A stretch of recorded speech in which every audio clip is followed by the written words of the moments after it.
Hi Taurus, how's it going? I hope you're doing awesome today.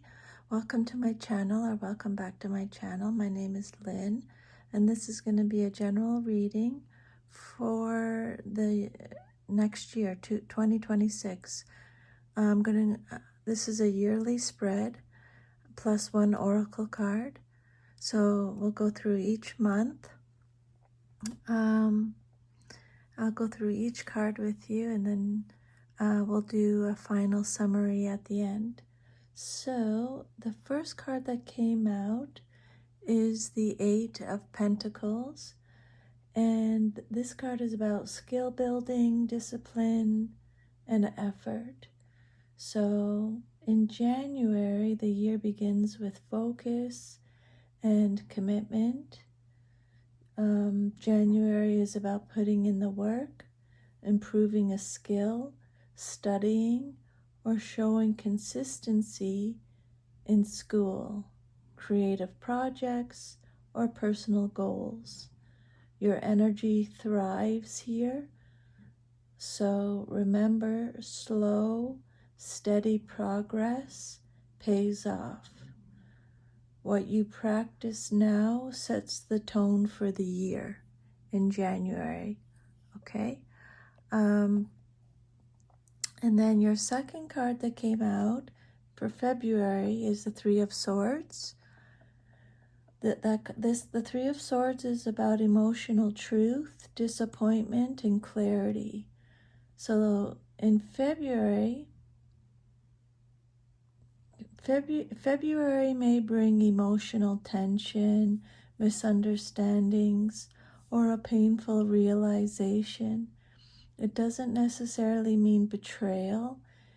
It can be about facing something you've been avoiding.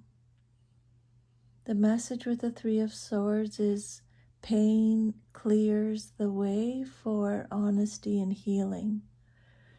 And then in March, you got the Hanged Man reversed.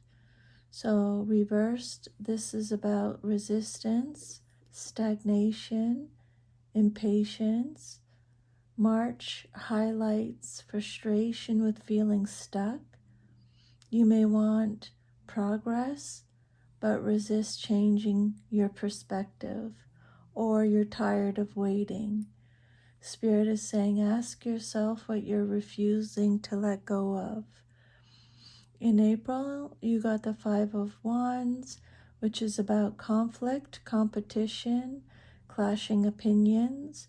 So April brings external tension, arguments, rivalry, or group disagreements. Not all conflict is bad. It can sharpen your confidence and boundaries. So the message is, choose which battles are worth your energy. I actually do this all the time now, every day. I have that message. That was a message I received from Spirit for myself. Choose my battles carefully. And then in May, you got the Ten of Swords reversed, which is about recovery, release, and survival. So this is a turning point. You're coming out of a difficult phase.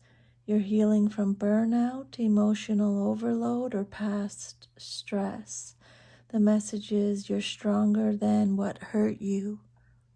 Okay? June, you got the Temperance reversed.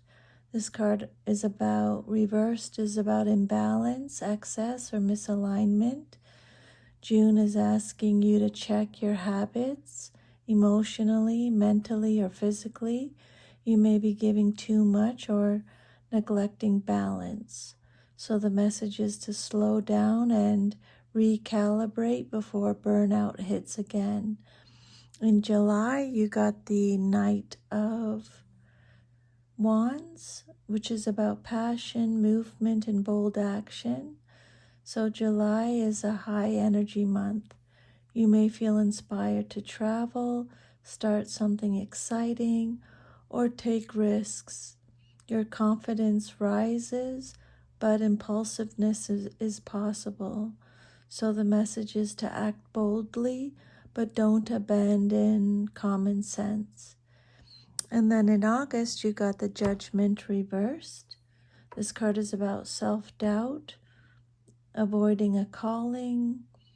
This card, August, suggests hesitation around an important decision or life direction. You may know what needs to change, but you may delay acting on it. So the message here is stop waiting for permission to grow. Stop waiting for permission to grow. And then September, you have the Five of Pentacles reversed.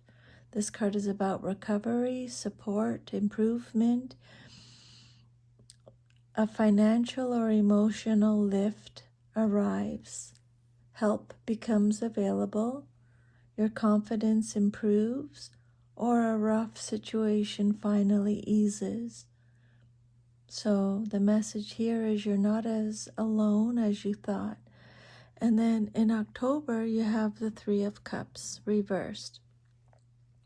So this card is about social shifts, distancing, and clarity in friendships.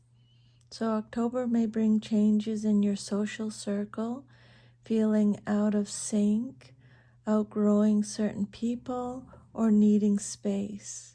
The message here is quality connections matter more than quantity. And then in November, you have the Four of Cups.